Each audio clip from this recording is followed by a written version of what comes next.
Friends, आज हम एक ट्रेड एक्टिव करते हैं यूट्यूब चैनल के ऊपर लाइव स्ट्रीम पर रहते हुए। आप लोग देखेंगे कि हमने इस ट्रेड को एक्टिव किया था। जितना हमारा स्टॉप लॉस था उतना ही हमारा टारगेट था और उससे डबल हमारा दूसरा टारगेट था जो कि हिट हुआ।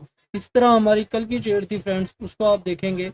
यहाँ पर हमने कल भी जो ट्रेड एक्टिव की थी बिल्कुल इसी तरह उसका 80 पिप का स्टॉप लॉस था। 80 पिप का हमारा पहला टारगेट था और 160 पिप का हमारा दूसरा टारगेट था। तो इस वीक में अभी तक हम 4 ट्रेड ले चुके हैं फ्रेंड्स और चारों का हमारा दोनों टारगेट्स ही हिट हुए हैं। हमने बहुत अच्छा प्रॉफिट बनाया है। तो फ्रेंड्स, ये सब कुछ बड़ा टाइम मार्केट को देने के बाद, बहुत मेहनत करने के बाद और बहुत ज़्यादा नुकसान करने के बाद और बहुत ज़्यादा मार्केट को समझने के बाद ये सब कुछ हमने हासिल किया है। ये स्ट्रेटजीज़, ये प्लानिंग, ये रिस्क मैनेजमेंट हमने तैयार की है और हम वो आप लोगों के साथ शेयर कर रहे हैं। तो आप सबसे गुजारिश है, अगर आपको हमारे यूट्यूब चैनल से ज़रा भी हेल्प मिले तो हमारे चैनल को ज़रूर सब्सक्राइब करें, वीडियो को लाइक करें, अपने दोस्तों के साथ शेयर करें।